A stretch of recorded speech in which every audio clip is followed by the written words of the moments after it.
میں پھر سے اپنی قوم کو بتانا چاہتا ہوں ہمارا مقابلہ مافیا سے ہے. یہ عام لوگ نہیں ہیں, یہ پولیٹیشنز نہیں ہیں, یہ مافیاز ہیں جن کا صرف ایک مقصد ہے کہ کسی طرح یہ گورنمنٹ اس لیے گرے کہ کیونکہ ان کی وہ جو کھانا پینا جو روزی لگی ہوئی تھی, جو حلوے کھا رہے تھے, جو باہر ان کی اپارٹمنٹس تھی, یہ اس کے اوپر ٹانگ نہ آ جائے, کہیں ان کا احتساب نہ ہو جائے. اور یہ بیٹھ کے, اور اس کے اندر میڈیا میں لوگ بیٹھے ہوئے ہیں, افسوس سے کہنا پڑتا ہے کہ وہ ان کے ساتھ مل کے مسلسل مایوسی پھیلا رہے ہیں. تو ان سے میں آج یہ پوچھتا ہوں کہ اس کا کیا جواب ہے کہ آپ نے تو جو جس طرح کی مایوسی پھیلائی ہے, بتائیں کہ یہ گروتھ ریٹ 5.37% کی کیسے ہوئی ہے؟ اور یہ ہم نہیں کہہ رہے, یہ ورلڈ بینک کہہ رہا ہے. یہ جو ساری میں نے سیکٹرز کے اندر گروتھ ہو رہی ہے, یہ بڑھ رہے ہیں, یہ کیسے ہو رہا ہے؟ اگر یہ اتنے برے حالات تھے تو یہاں تو آج بینکرپٹ ہونا چاہیے تھا لوگوں کو. اس وقت تو لوگوں بے روزگاری بڑھنی چاہیے تھی. روزگار بھی بڑھ رہا ہے, غربت بھی کم ہو رہی ہے, ملک کی دولت میں بھی اضافہ ہو رہا ہے, ٹیکس کلیکشن بھی بڑھ رہی ہے, ایکسپورٹس بھی بڑھ رہی ہیں. تو یہ مایوسی کس چیز کی ہے؟ اور پھر بلومبرگ ایک میگزین ہے جو کہ پھر سے میں کہتا ہوں ساری دنیا میں اکانومیز کو, ہر ملک کی اکانومی کے اوپر تبصرہ کرتی ہے. وہ کہہ رہی ہے کہ پاکستان کی جو اب اکانومی ہے وہ سسٹینیبل راستے پہ چلی گئی, اور آگے انہوں نے پریڈکٹ کیا ہے کہ ملک صحیح طرف آگے جا رہا ہے. ہم تو نہیں کہہ رہے. تو میں اس لیے اپنے لوگوں سے ریکویسٹ کروں گا کہ بیلنس کریں. تنقید تو اچھی ہوتی ہے لیکن ساتھ ساتھ یہ بھی تو بتائیں, اس کا بھی تو بتائیں کہ یہ جو ملک میں فائدے ہو رہے ہیں.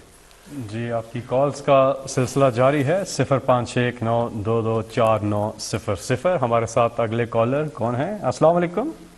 وعلیکم السلام. منیر منصور علی بات کر رہا ہوں کراچی سے. جی منصور صاحب, آپ بات کیجئے وزیر اعظم عمران خان صاحب سے. جی بہت بہت شکریہ وزیر اعظم عمران خان سر کا. اور میں بس یہ بات شیئر کرنا چاہتا ہوں کہ ان کی جو میرا گھر میرا پاکستان اسکیم ہے اس کے تھرو میں نے اپنا گھر لیا ہے. تو اس بات پہ میں ان کا بہت شکریہ ادا کرتا ہوں کہ ان کی جو پروسیس تھا جس کے تھرو بہت ایزی وے میں مجھے میزان بینک کے تھرو مجھے اپنا گھر ملا. آج اللہ کا لاکھ لاکھ شکر ہے کہ میں اپنے گھر میں رہ رہا ہوں. تو اس بات بس یہ بات مجھے شیئر کرنی تھی کہ ان کی پازیٹیو تھاٹ اور اچھی چیزوں کی وجہ سے. شکریہ جی, بہت بہت شکریہ. اگلے کالر سے سوال اگر ہے تو ضرور کیجئے. 0519224900. جی کالر ہمارے ساتھ. السلام علیکم. وعلیکم السلام. جی میں ظفر سعید الوی لاہور سے بات کر رہا ہوں. جی ظفر بھائی سوال کیجئے گا وزیر اعظم صاحب سے. ایک سوال ہے انصاف کے حوالے سے.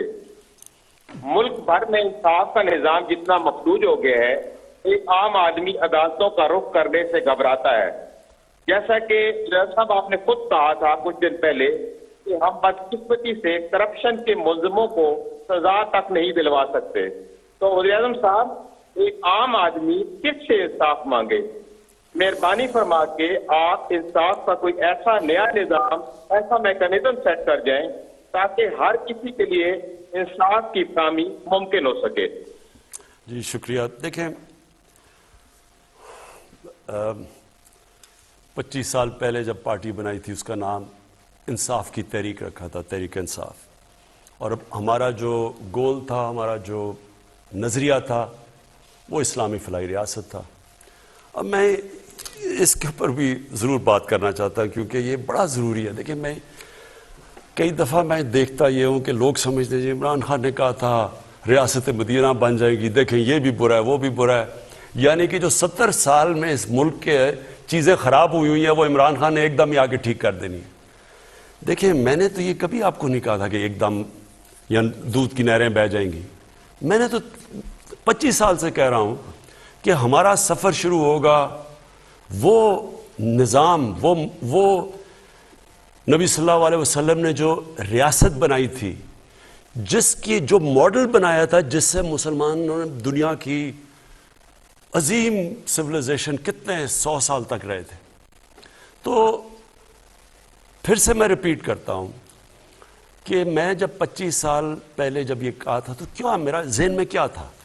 دیکھیں اللہ نے ہمیں حکم دیا ہے قرآن میں کہ نبی صلی اللہ علیہ وسلم کی راستے پہ چلو.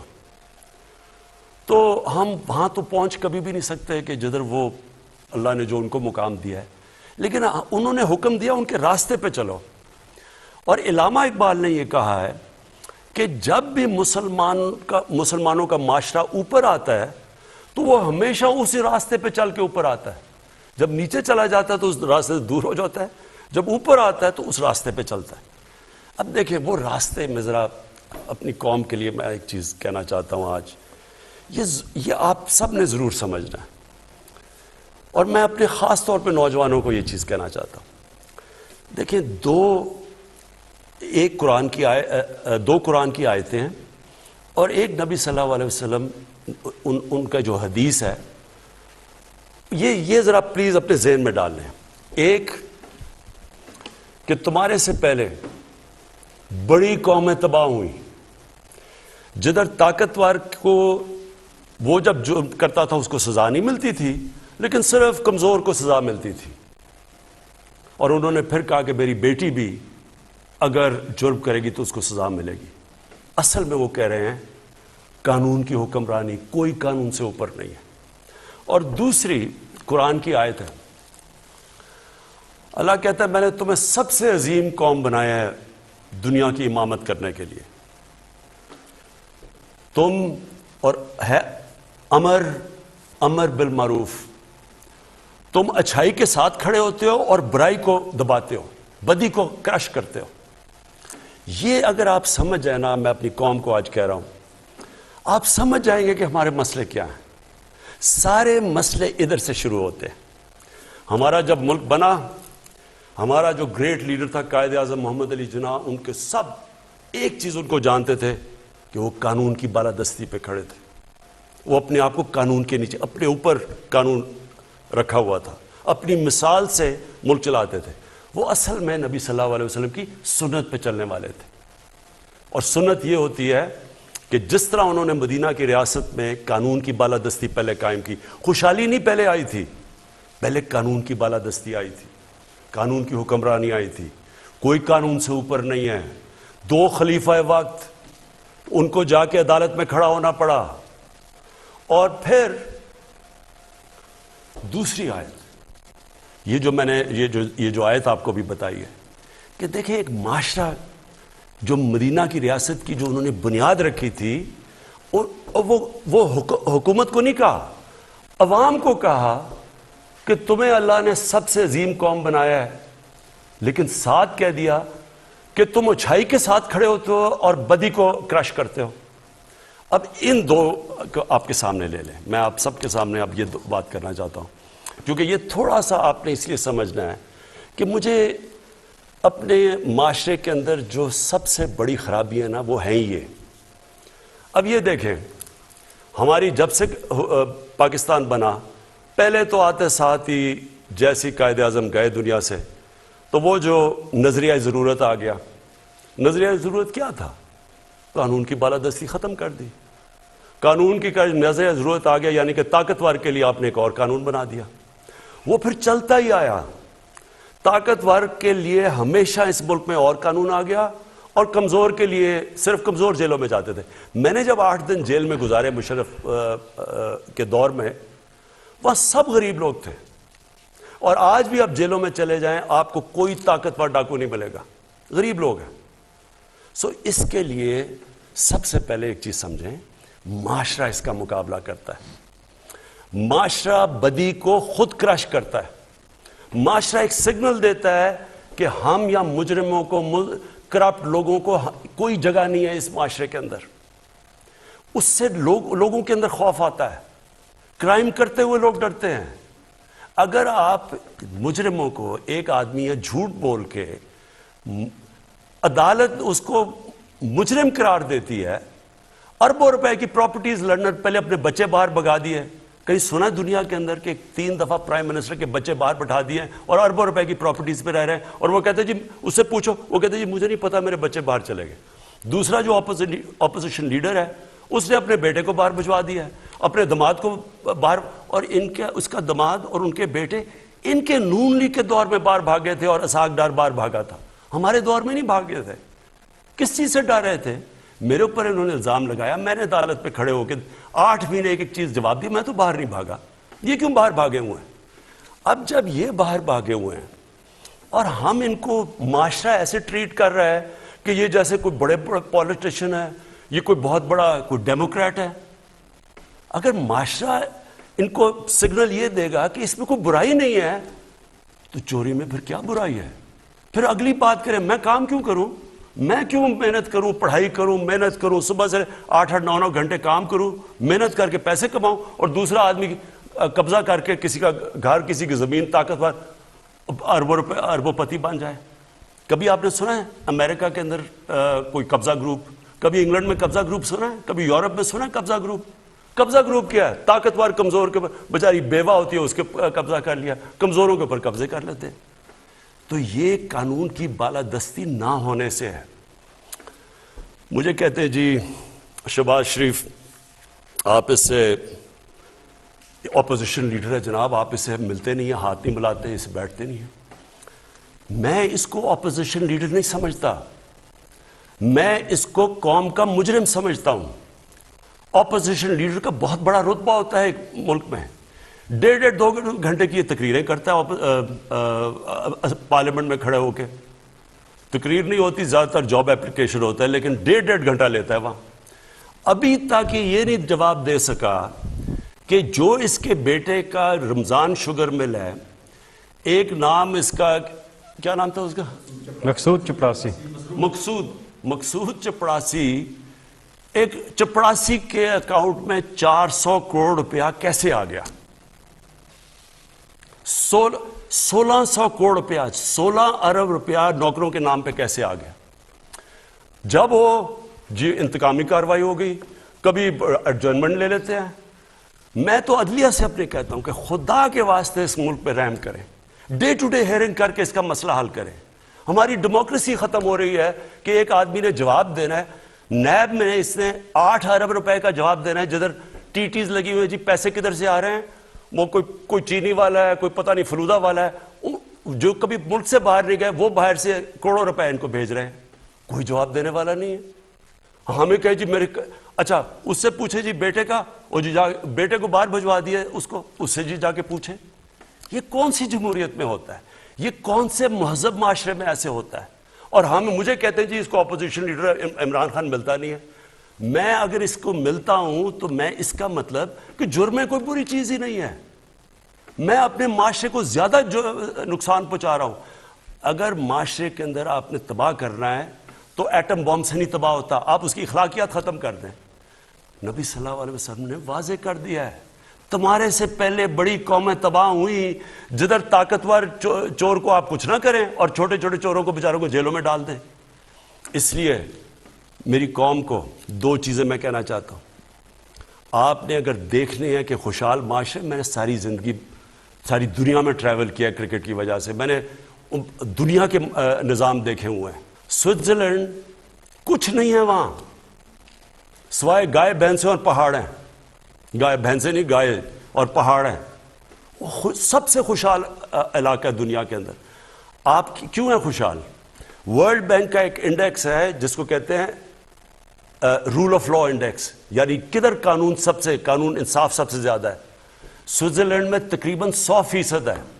مسلمان ملکوں کسی کا 7% ہے, کسی کا 8% ہے, کسی کا 15% ہے.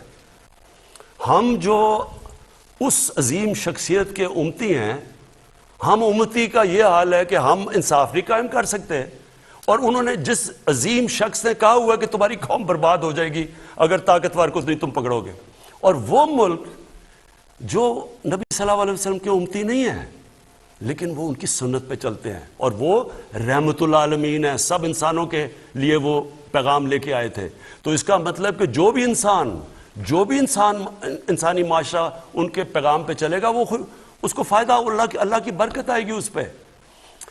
جو بھی آج آپ دنیا میں اٹھا کے دیکھ لیں جو امیر ملک ہیں, ان ساروں کے اندر آپ یہ دیکھیں گے کہ وہاں قانون کی بالادستی ہے. وہاں بڑے بڑے ڈاکوؤں کو اس طرح پھول نہیں پھینکا کرتے ان کے اوپر. صحافی کہہ رہے ہیں جی وہ مجرم باہر لندن میں, اس سے جی تقریر کرنے کا موقع دے. صحافی کہہ رہے ہیں, سینئر صحافی, تو پھر جیل بھی کھول دیں.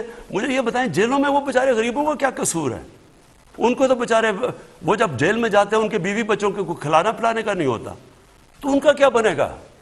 تو اس لیے اگر آپ نے یہ کرنا ہے کہ اس پریولیج کلاس بنا دینی ہے، وہ قانون کے اوپر ہے، اور عمران خان جی بہت برا ہے، دیکھیں جی وہ ملک کو ساتھ نہیں لے کے چل رہا. میں سب کو ساتھ لے کے چلنے کے لیے تیار ہوں، جو بھی ہو. یعنی جس کا نظریہ میرے سے نہیں ملتا مجھے کوئی فرق نہیں پڑتا، میں سب سے بات کرنے کے لیے تیار ہوں. اور ڈیموکریسی کا مطلب ہی ہے، پی ٹی ایم ہے، ٹی ایل پی ہے، جو بھی ہے دنیا میں، بلوچ ہے، جو خوش نہیں ہے، سب سے بات کرنے کے لیے تیار ہوں. لیکن مجرموں سے میں اگر جس دن میں ان کو این آر او دوں گا، ان سے مفاہمت کروں گا، میں اس ملک سے اور اللہ سے غداری کروں گا. آج اگر آپ نے دیکھنا ہے یہ جو کامیاب معاشرے ہیں، سنگاپور جو ہمارے سامنے اوپر کہاں سے کہاں پہنچ گیا، جیسے ان کا وزیر پکڑا گیا کرپشن پہ، اس نے خودکشی کر لی، کیونکہ اسے پتا تھا معاشرے پہ اب میرا کوئی جگہ نہیں ہے. امریکہ کے اندر ایک برنی میڈوف تھا، اس نے بہت بڑا معاشرے کے اندر اس کا نام تھا.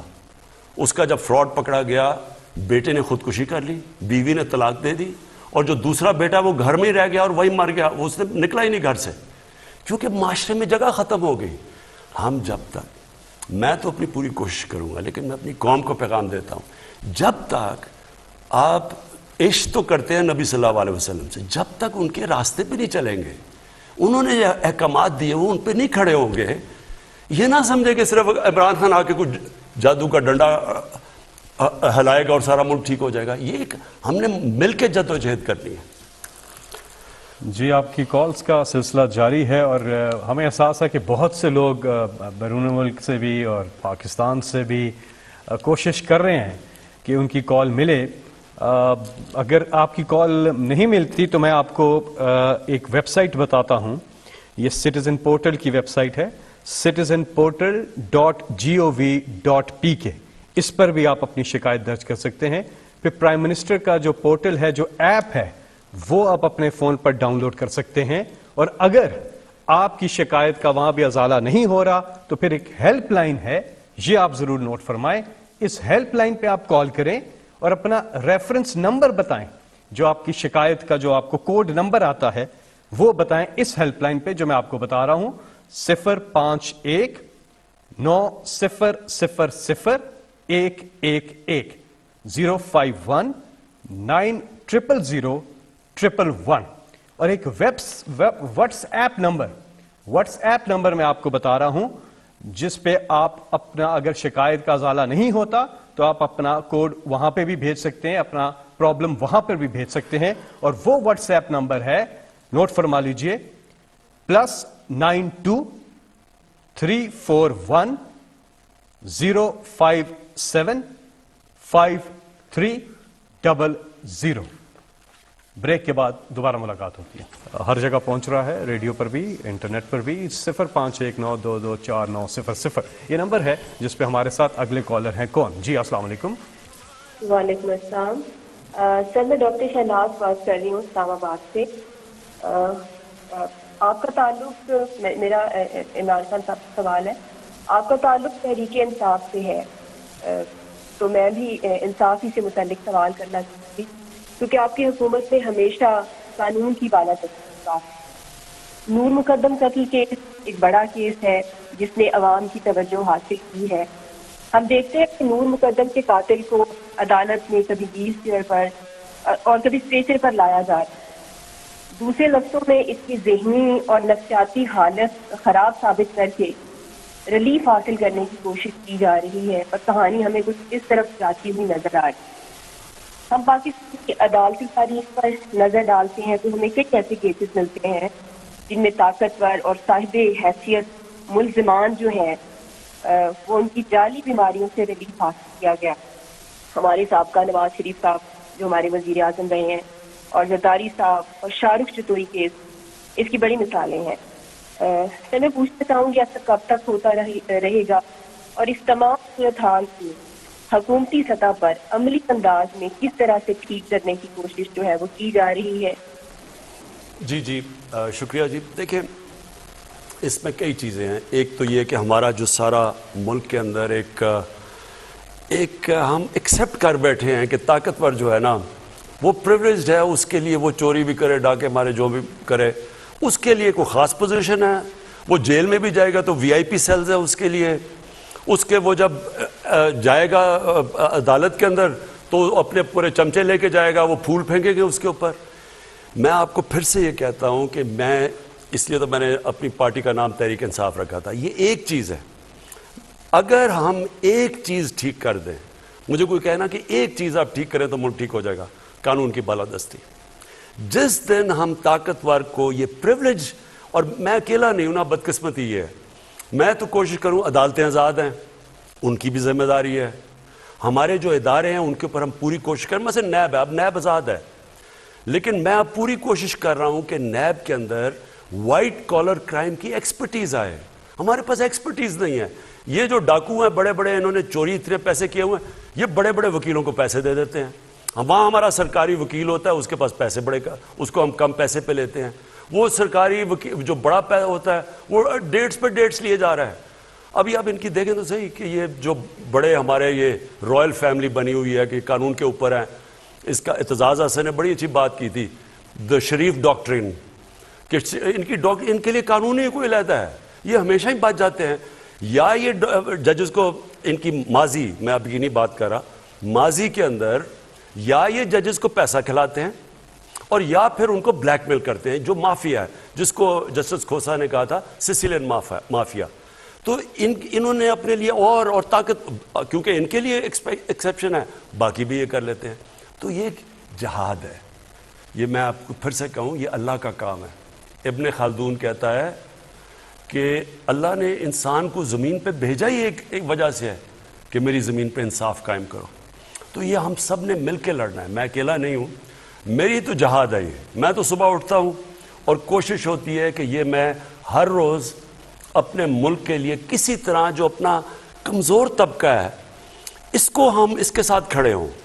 اور میں یہ جو آپ نے کیسز بھی بتایا ہیں ان کے اندر میں پرسنل انٹرسٹ لیتا ہوں, میں خود آئی جی سے بات کرتا ہوں, لیکن اصل میں عدلیہ کے اندر بھی چینجز ہے. اور اس میں آپ کو کہوں اسی ہفتے انشاءاللہ ہم کرمنل جسٹس سسٹم میں پہلی دفعہ پاکستان کے 74 سالوں میں اس کے اندر ہم اصلاحات لے کے آ رہے ہیں. اور دوسرا بھی ہم کام کرنے لگے ہیں. میں آپ کو ذرا ایک مثال دیتا ہوں کہ یہاں کیسے طاقتور, صرف یہ پولیٹیشنز ہی نہیں, یہاں کارٹلز بنے ہوئے ہیں, مافیاز بنے ہوئے ہیں, جو کہ سارے مل کے اکٹھے ہو جاتے ہیں. کارٹلز مطلب مونوپلی بنا کے, تو وہ چیزوں کی قیمتیں اوپر کرتے ہیں اور عوام کے اوپر مہنگائی قائم کر دیتے ہیں اور بڑا پیسہ بناتے ہیں. اب اس کے اوپر میں نے سارے جو ریگولیٹرز, یہ میں آپ کو ذرا سمجھا رہا ہوں کہ سسٹم, ریگولیٹر کیا ہوتا ہے. ریگولیٹر وہ ہوتا ہے جس کا کام عوام کے انٹرسٹ کو پروٹیکٹ کرنا ہوتا ہے. ان بڑے بڑی کارٹل سے, یہ جو بڑے بڑی مونوپلیز ہیں, یہ جو اکٹھے ہو کے ذخیرہ اندوزی کر کے اور قیمتیں اوپر کر دیتے ہیں. تو میں نے ریگولیٹرز کو بلایا, میں نے ان سے پوچھا, میں نے کہا مجھے بتاؤ کہ کیا وجہ ہے کہ تم نہیں کر سکتے کنٹرول. اب ذرا میں آپ کو یہ بتاتا ہوں کہ ریگولیٹرز نے مجھے بتایا کیا ہے. انہوں نے یہ بتایا, 8 ریگولیٹرز کو میں نے بلایا اپنے پاس, اور انہوں نے مجھے یہ بتایا کہ اس ملک کے اندر جب سے وہ کوشش کر رہے ہیں وہاں یہ جو بڑے بڑے کارٹلز ہیں یہ جا کے عدالت سے سٹے آرڈر لے لیتے ہیں. 808 ریگولیٹرز نے بتایا کہ 800 سٹے آرڈرز ہیں. اور سٹے آرڈرز کس چیز پہ ہیں؟ جو کہ پیسہ اناؤنس کر دیا ہے کہ ان مثلا چینی کا مافیا ہے یا جو بھی بڑے بڑے مافیا ہیں اس کے, یا مثال دے رہا ہوں کہ آٹے کا یا اس کا سیمنٹ کا, انہوں نے کہا ان مافیاز نے جا کے سٹے آرڈر لے لیے, اور سٹے آرڈر میں کتنے پیسے پھنسے ہوئے ہیں؟ 250 ارب روپیہ بیٹھے ہوئے وہ سٹے آرڈر لے کے. وہ جو ریگولیٹر ہے وہ کوئی کام ہی نہیں کر سکتا, اور وہ آرام سے وہ پیسے بناتے جا رہے ہیں. اور 250 ارب روپیہ, سوچیں میرے پاس اگر 250 ارب روپیہ آ جائے تو میں تو سیدھا احسان راشن پہ ڈال دوں اور لوگوں کی زندگی آسان کروں. دوسری چیز, ایک اور چیز ذرا سنیں, ایف بی آر کے ساتھ, ایف بی آر کے پاس اس وقت آپ حیران ہوں گے 2500 ارب روپے کی عدالت میں کیسز پھنسے ہوئے ہیں. 2500 ارب روپیہ ایف بی آر پہ. اب ہو سکتا ہے اس کے اندر ایف بی آر کے اندر بھی لوگ بیٹھے ہوں جنہوں نے خود ہی مدد کر رہے ہیں, ان کو پیسہ چلا اور اس کی وجہ سے وہ کیسز کنٹیسٹ نہیں کر رہے. اب یہ پھنسے کدھر ہوئے ہیں؟ کمشنر اپیلز پہ پھنسے ہوئے ہیں، اپلائڈ ٹرائبیونلز میں پھنسے ہوئے ہیں، ہائر کورٹس میں کوئی 30% ہائر کورٹس میں پھنسے ہوئے ہیں، 19,000 کسٹمز کے کیسز ہیں جس میں 270 ارب روپیہ پھنسا ہوا ہے. اب دیکھیں یہ سارا ہے. اگر آپ ہمارا انصاف کا نظام فنکشن کر رہا ہو، اب سوچیں میرے پاس یہ پیسہ آ جائے، 2,500 ارب تو صرف ٹیکس کے ایف بی آر کے پاس پھنسا ہوا ہے، صرف 8 ریگولیٹرز کا 250 ارب روپیہ پھنسا ہوا ہے، اور یہ صرف کیونکہ طاقتور کے پاس وکیل تکڑے ہیں وہ چلنے نہیں دیتے. کمزور نہیں کرتا کچھ. دیکھیں کمزور کی چوری سے کبھی ملک نہیں تباہ ہوتا، طاقتور کی چوری سے تباہ ہوتا ہے، اور یہ آپ کے سامنے ہے. تو ہم اب کوشش کر رہے ہیں، اس میں بھی ہم عدالتوں کے پاس جا رہے ہیں کہ اس کو کریں، یہ اجازت نہ دیں کہ ریگولیٹر کا سٹے آرڈر کیسے آ جاتا ہے؟ ریگولیٹر تو وہ چیک کرنے جاتے ہیں کہیں، ادھر سٹے آرڈر آ جاتا ہے. تو اس کے اوپر ہم عدالتوں سے آ رہے ہیں، کرمنل جسٹس سسٹم کو بھی ٹھیک کر رہے ہیں، اور انشاءاللہ میں آپ کو خوشخبری دوں گا یہ چند مہینوں کے اندر. جی اگلے کالر ہمارے ساتھ. السلام علیکم. وعلیکم السلام جی، میرا نام عمران ہے اور میرا تعلق ڈینمارک سے ہے. جی میں اپنے وزیر اعظم عمران خان صاحب سے بات کرنا چاہتا ہوں. السلام علیکم سر. جی وعلیکم السلام. سر سب سے پہلے تو آپ کو خراج تحسین پیش کرتا ہوں کہ آپ ہمیشہ اوورسیز کے بارے میں پہلی دفعہ ہمیں شناخت ملی ہے. تو سر اس کا جو سب سے بڑا مسئلہ ڈینمارک میں ہے وہ پی آئی اے جب کہ دوبارہ اپنا فلائٹ آپریشن شروع کر رہی ہے، اس میں ڈینمارک کو نظر انداز کر دیا گیا، اور اس کی وجہ یہ بتا دی گئی ہے کہ یہاں پہ سیل بہت کم ہو گئی ہے. سر یہ نہیں بتایا کہ سیل کیوں کم ہوئی ہے. ان کے جو پیپلز پارٹی کے دور میں یہاں پہ جی ایس پہ بٹھائے گئے تھے، تعینات کیے گئے تھے، انہوں نے یہاں پہ کرپشن کی ہے. انہوں نے اسلام آباد میں اپنے بڑے پلازے سر بنا لیے ہیں، لیکن اپنی قومی ایئر لائن کا، اپنے ملک کا انہوں نے بالکل نہیں سوچا. انہی کی وجہ سے یہاں پہ ابھی پی آئی اے بند ہو رہی ہے. تو ایک وقت تھا 100 ملین کی سیل تھی ڈینمارک، لیکن جب سے یہ ٹھیکہ دیا گیا ہے پی آئی اے کا، اس وقت سے سیل بالکل کم ہو گئی ہے. سر آپ یہاں پہ پی آئی اے کے اپنے بندے لگوائیں، ایک مہینے سے آپ فرق دیکھ لیجیے گا کہ یہ کس طرح ترقی کرتی ہے. میں اس کے اوپر انویسٹیگیشن کروں گا، اور جو ایم ڈی پی آئی ہیں ان سے میں فوری طور پہ پوچھوں گا ڈینمارک کا یہ سچویشن کیا ہے، اس کے اوپر میں انویسٹیگیٹ کروں گا. جی اگلے کالر. السلام علیکم. اچھا میں یہ ایک منٹ میں صرف آپ سب کو یہ کہنا چاہتا ہوں کہ کیونکہ اتنی زیادہ کالز آ رہی ہیں، میرا پھر سے میں ریپیٹ کرتا ہوں، سٹیزن پورٹل ہے جس کے اوپر آپ کوئی بھی چیز، کوئی آپ کو مسئلے مسائل ہوں. کئی دفعہ زیادہ تر میں نے دیکھا ہے لوگوں کے پاس یہ قبضے کیے ہوتے ہیں ان کی زمینوں پہ، یہ طاقتور کے. پلیز اس پورٹل کے اوپر مجھے انفارمیشن دیں، اور اس کے بعد آپ کو اگر کسی بھی اگر رسپانس نہیں ملا، پھر سے سیکنڈ ٹائم دیں، اور میں خود وہ دیکھوں گا پورٹل، اور میں خود اس کے اوپر ایکشن لوں گا. جی اگلے کالر ہمارے ساتھ. السلام علیکم. جی وعلیکم السلام. جی کون صاحب کہاں سے بات کر رہے ہیں؟ جی میں سردار پورب شہزاد، جنرل سیکرٹری تحصیل لورا سے بول رہا ہوں. جی بات کیجیے وزیر اعظم سے. سر جی میں یہ کہنا چاہ رہا تھا کہ بلدیاتی انتخاب میں ہم بری طریقے سے آ رہے ہیں. ہلو. جی سن رہا ہوں. میں یہ کہہ رہا تھا کہ بلدیاتی انتخاب ہم برے طریقے سے آ رہے ہیں، اس وجہ سے کہ ٹکٹ کی جو تقسیم ہے وہ ٹھیک طریقے سے نہیں ہو سکی. ٹکٹ اپنے رشتہ داروں اور پیسے والوں لوگوں کو دیا گیا ہے، پارٹی ورکروں کو نظر انداز کیا گیا. اس کا اثر جنرل الیکشن میں بھی پڑے گا. ہلو. جی اس کا اثر جنرل الیکشن میں بھی پڑے گا. آگے کی آپ کی اس کی کیا پالیسی ہے؟ اس کی بڑی سیدھی پالیسی ہے کہ میں نے اب اپنے ہاتھ میں لے لیا ہے. اب یہ جو بڑے ٹکٹس ہوں گے تحصیل ناظم کے یا ڈسٹرکٹ ناظم کے، یہ میں جب تک ان کو خود نہیں دیکھوں گا تو میں بالکل نہیں دوں گا. کسی نے اپنے رشتہ دار کو اگر کہا کہ میرے رشتہ دار کو ٹکٹ ملے، تو وہ ایک اسپیشل کمیٹی بنے گی میرے نیچے، جو پہلے دیکھے گی کہ کیا رشتہ دار میں اہلیت ہے یا نہیں ہے، یعنی میرٹ کے اوپر ہم دیکھیں گے. اور اب اس طرح جو آپ بالکل آپ کی بات ٹھیک ہے، ٹکٹس غلط دیے گئے، اور وہ بدقسمتی سے کیونکہ بڑا جلدی الیکشن کروایا گیا، مجھے ٹائم نہیں ملا، اور ہمیں رزلٹ اچھا نہیں آیا. حالانکہ ہمارا ووٹ بینک انٹیکٹ ہے. آپ اگر دیکھیں ووٹ کتنی پڑی ہے، لیکن کیونکہ ٹکٹس نہیں دیا اور ہمارے اپنے لوگ کھڑے ہو گئے ان کے خلاف، تو تحریک انصاف سے لڑ پڑی، جس کی وجہ سے بھی نقصان ہوا. یہ آگے نہیں ہوگا.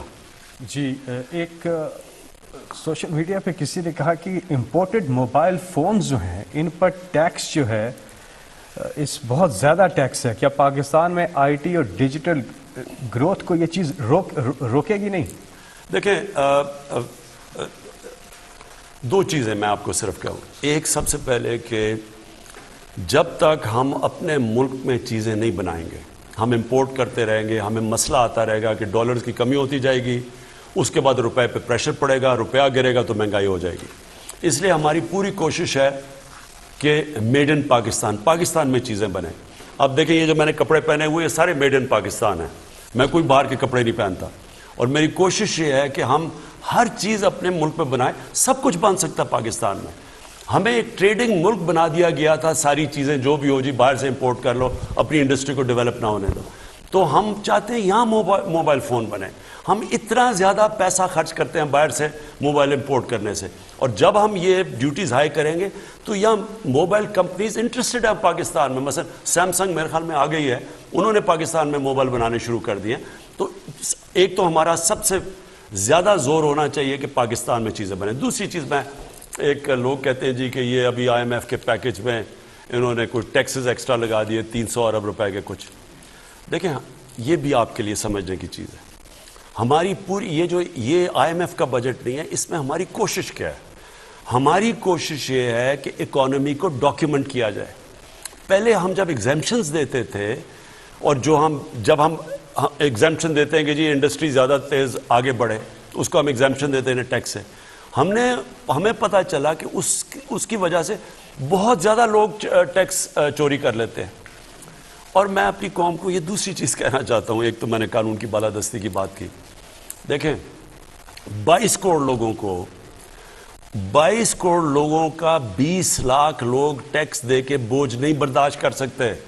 ہم دنیا میں تقریباً سب سے کم ٹیکس دیتے ہیں، اور اگر 20 لاکھ لوگ ہی صرف ٹیکس دیں گے 22 کروڑ لوگوں میں تو ملک کیسے آگے بڑھے گا؟ آپ کہنا میرے سے چاہتے ہیں جی ہر روز کی جی ہمارے اسکول نہیں، کئی تو ایک تو 70 سال کے پرابلم ہی کہتے ہیں کہ عمران خان ایک دن میں حل کر دے. جی یونیورسٹی نہیں چل رہی، اسکول نہیں چل رہا، یہ نہیں ہو رہا، وہ نہیں ہو رہا، ریلوے کا حال دیکھیں، وہ فلانی کا دیکھیں. جب ہم ٹیکس ہی نہیں دیں گے تو میرے پاس پیسہ کدھر سے آئے گا ملک کو ٹھیک کرنے کے لیے؟ اور اگر آپ دنیا میں سب سے کم ٹیکس دیں گے تو یہ سمجھتے ہیں کہ ہم ترقی کر جائیں گے. تو کوشش یہ ہو رہی ہے کہ اکانومی کو ڈاکیومنٹ کیا جائے. اور میں ایف بی آر کی بھی ہم پوری ریفارمز میں لگے ہوئے ہیں کہ ایف بی آر کے اندر بھی آٹومیشن آئے.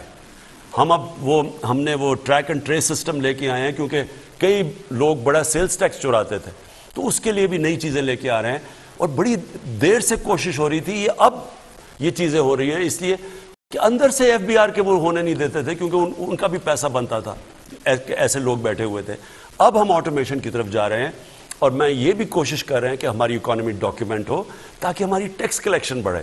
اور ہم ان کے لوگوں کے بھی پیچھے جانے لگے ہیں. میں یہ بھی آپ کو کہہ دوں کہ جو بڑے بڑے گھروں میں رہتے ہیں، بڑی بڑی گاڑیاں چلاتے ہیں اور وہ ٹیکس زیرو دیتے ہیں، ان کو میں آج کہنے لگا ہوں کہ ہمارے پاس اب ساری آپ کی ڈیٹیلز آنی شروع ہو گئی ہیں، میرے پاس آنی شروع ہو گئی ہیں ڈیٹیلز، اور ہم آپ کو ایک دفعہ موقع دیں گے کہ آپ اس معاشرے کا حصہ ہیں، اس معاشرے کے اوپر ساری فیسلٹیز کا فائدہ اٹھا رہے ہیں، کنٹریبیوٹ نہیں کر رہے ہیں. امریکہ کے اندر اگر آپ پکڑے جائیں ٹیکس نہ دیتے ہوئے سیدھا جیل میں جاتے ہیں، کوئی بیل نہیں ہے. ہم نے ابھی تک کیوں بدقسمتی سے کوئی ہم نے ٹیکس کے اوپر اس طرح کی کارروائی نہیں کی، جس کی وجہ سے آج یہ حال ہے کہ ہندوستان تقریباً ہمارے سے دگنا ٹیکس اکٹھا کرتا ہے، یعنی ان کی tax G D P ratio ہمارے سے دگنی ہے. تو ہم نے اگر آگے بڑھنا ہے تو ہر شہری کو ٹیکس دینا پڑے گا، تاکہ ہم ان کے ٹیکس سے اپنے لوگوں کو غربت سے نکالیں. جی السلام علیکم جناب. جی کون صاحب بات کیجیے. میں محمد شہزاد بول رہا ہوں بہاولپور سے. جی شہزاد بولیں. جی السلام علیکم. جی محمد شہزاد بول رہا ہوں. وزیر اعظم صاحب میں لکی ہوں کہ میں اپنے وزیر اعظم پاکستان سے مخاطب ہوں، اور جناب والا 1 گھنٹے سے میں کال کرنے کی کوشش کر رہا تھا. آپ کی شہرت اور آپ کی ماشاءاللہ ممتاز ہے، لیکن میرا آجزانہ سوال یہ ہے کہ ہمارے بچوں کے مستقبل کے بارے میں آپ کیا ضمانت دے سکتے ہیں؟ کیونکہ جنہیں عدالتوں نے کرپٹ ڈکلیئر کر دیا تھا وہ اب واپس آ رہے ہیں. میری مراد نواز شریف اور زرداری صاحبان سے ہے. اور دوسری بات یہ ہے کہ مجھ ایسا ایک شخص جو تعلیمی حق رکھتا ہے تعلیم کا بنیادی حق رکھتا ہے بچوں کے لیے, ہم تو اپنے بچوں کو بیرون ممالک نہیں بھیج سکتے. تو مہنگائی کی وجہ سے خدارہ قابل عمل حقیقی ایجنڈے کے بارے میں ہم آگاہ کیجیے پلیز. وزیر اعظم ایک اور کالر لے لیتے پھر اکٹھا آپ جواب دے دیجیے. جی ہمارے ساتھ ہیں کون؟ السلام علیکم. اچھا جی وزیر اعظم صاحب پہلے آپ جواب دے دیں. دیکھیں میں سب سے پہلے تو اس میں کوئی شک نہیں کہ یہ جو تعلیم ہے ہم اس کے اوپر ہم نے کبھی بھی اتنا پیسہ نہیں خرچ کیا جو کرنا چاہیے تھا, اور تعلیم کے بغیر تو کوئی معاشرہ آگے بڑھ نہیں سکتا. ہم پوری کوششیں کر رہے ہیں. ہم نے سب سے پہلے تو پاکستان کی تاریخ میں سب سے زیادہ ہم نے اب نچلے طبقے کو اسکالرشپس دی ہیں ہماری, اور وہ میں خود اپنے پرائم منسٹر آفس سے اب یہ ساری اسکالرشپس میں انشاءاللہ چند دنوں کے اندر وہ اناؤنس کروں گا. تقریباً 60 لاکھ اسکالرشپس ہیں, اور یہ میں سارا سینٹرلائز کر رہا ہوں اور دیکھ رہا ہوں کہ یہ میرٹ پہ دیے جائیں گی, اور مقصد ہی یہ ہے کہ وہ جو ہمارا طبقہ اعلیٰ تعلیم نہیں حاصل کر سکتا ان کے لیے اسکالرشپس دیے جائیں. 47 ارب روپیہ ٹوٹل ان اسکالرشپس پہ ہے جو ہم خرچ کر رہے ہیں. اور ہم نے ایک اور کام کیا. دیکھیں ہمارے 3 سسٹم چلے گئے تعلیم کے. ایلیٹ کے لیے وہ انگریزوں کا بنایا ہوا سسٹم تھا جو تھوڑے سے لوگوں کے لیے انہوں نے اپنی نوکری اپنی ہندوستان پہ حکومت کرنے کے لیے جو انگلش میڈیم ایجوکیشن بنایا تھا وہ اوپر کے امیر لوگوں کے لیے ہے. اس کے بعد ہے عام لوگوں کے لیے اردو میڈیم, اور پھر ایک دینی مدرسے, ایک اور سسٹم چل رہا ہے. کہیں بھی دنیا میں 3 قسم کے سلیبس ایک ملک میں نہیں چلتے. لہٰذا ہم نے یہ پہلی دفعہ بڑی مشاورت کے بعد, اور اس میں بھی ابھی ہمیں اس کے اصلاحات کرتے رہیں گے, امپروو کرتے رہیں گے, ایک سلیبس لے کے آئے ہیں سارے ملک میں کلاس 5 تک. یہ بڑی دیر لگی ہے, اور یہ میں اس لیے کہہ رہا ہوں مشکل کام ہے کیونکہ 74 سالوں میں ایک غلط سسٹم پھیل چکا ہے جس میں عام آدمی کو موقع ہی نہیں ہے اوپر آنے کا.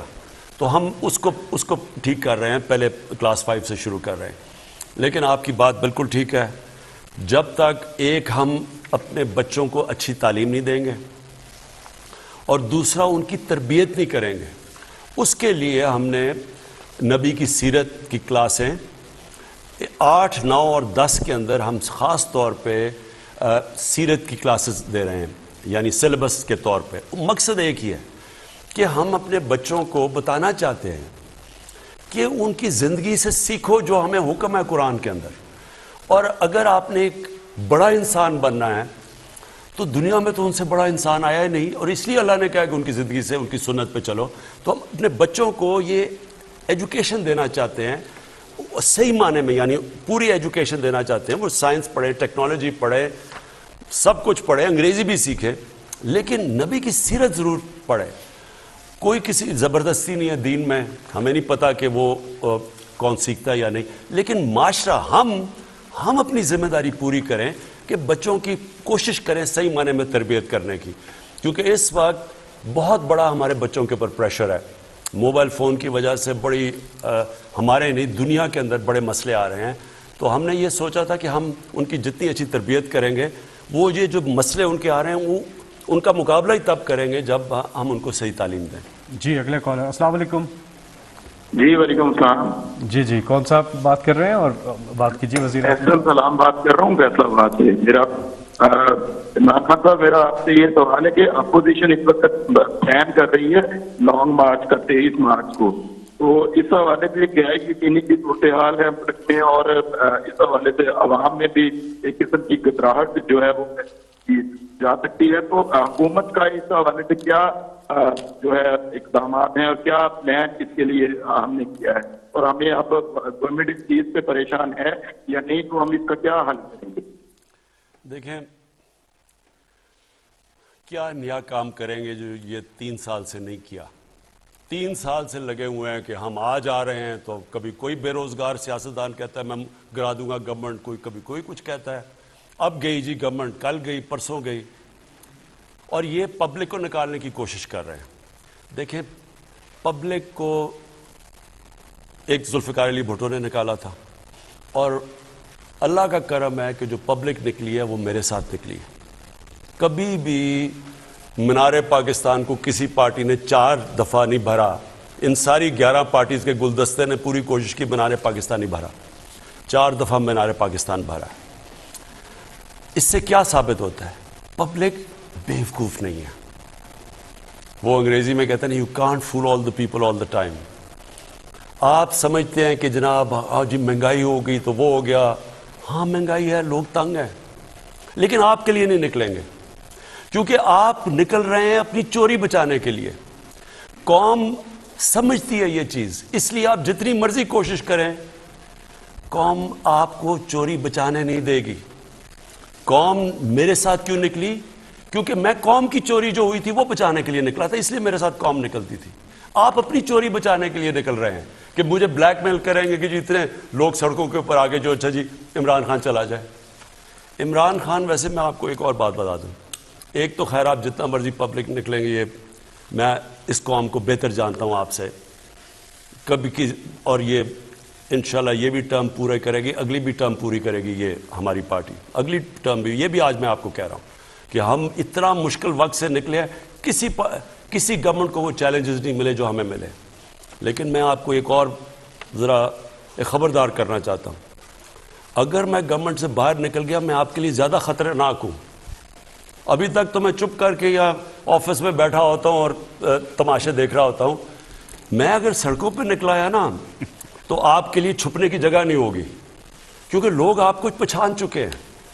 اور جو آپ نے اس ملک کے ساتھ 30 سالوں میں کیا ہے, 35 سالوں میں سب نے مل کے, آپ یہ سمجھ جائیں کہ یہ جو لاوا نیچے پک رہا ہے یہ لوگوں کو صرف آپ کی طرف دکھانا ہے, سڑکوں پہ نکلنا ہے, اور آپ دیکھیں گے کہ آپ ساروں کو پھر کوئی لندن بھاگ رہا ہوگا اور کوئی وہ آگے باقی لندن بھاگے ہوئے باقی بھی ادھر جا رہے ہوں گے. وہ کہتے ہیں جی وہ لندن سے آج آ جائے گا, کل آ جائے گا. ہم دعا کرتے ہیں کسی طرح وہ واپس آ جائے. وہ واپس نہیں آنے لگا. وہ اس کو پیسے سے پیار ہے. جو پیسے کی پوجا کرتا ہے وہ کبھی بھی وہ پیسے کو گوانا نہیں چاہتا. وہ وہاں بیٹھا رہے گا, ہاں جی آج ڈیل ہو گئی, کل ڈیل ہو گئی, پرسوں ڈیل ہو گئی, یہاں سے شوشے چھوڑتا رہے گا کہ پارٹی انٹیکٹ رہے. نہیں تو اگر ان کو یہ پتا چل جائے کہ اس نے واپس نہیں آنا تو پارٹی تو آگے ٹوٹنے کے لیے تیار ہے. یہ وہ لوگ ہیں جن کا ٹائم ختم ہو چکا ہے. میں یہاں پھر سے آپ سب کے سامنے کہہ رہا ہوں کہ ان لوگوں کا جو انہوں نے پاکستان سے کیا ہے, یہ سمجھ جائیں کہ یہ ملک ان کو معاف نہیں کرنے لگا. جو آپ نے اس ملک کو لوٹ کے, کہیں دنیا کے اندر یہ ہے, مجھے کوئی بنانا ریپبلک بتا دے کہ وہاں ان کی حکومت ہوتے ہوئے سارے باہر بھاگ گئے. میں تو آیا 2018 میں, 2017 میں سارے باہر بھاگ گئے. کوئی کہیں یہ سنا ہے کہ 3 دفعہ پرائم منسٹر کہے جی کہ میرے بیٹوں سے پاکستان کے شہری نہیں, اربوں روپے کی پراپرٹیز میں ہیں جی, ان سے جا کے پوچھیں, مجھے تو پتہ ہی نہیں پیسہ کدھر سے ہے. اور وہ جی وہ تو پاکستان کے وہ کہتے ہیں ہم شہری نہیں ہیں پاکستان کے. سارا ٹبر وہاں باہر بھاگا ہوا ہوتا ہے. بڑے بڑے کوئی پولو کھیل رہے ہیں وہاں جا کے, جو کہ رائل فیملی نہیں اتنا, برطانیہ کی رائل فیملی اتنا پیسہ نہیں خرچ کر سکتی. کوئی بینٹلی میں پھر رہا ہے, کوئی رولز رائس میں پھر رہا ہے. کدھر سے آیا ہے پیسہ؟ اور ہاں ہم جی پاکستان آئیں گے. میں تو انتظار کر رہا ہوں آپ پاکستان آئیں, پلیز پاکستان آ جائیں. وزیر اعظم صاحب, اگر آپ کی اجازت ہو تو آج کی نشست کا اختتام کرتے ہیں.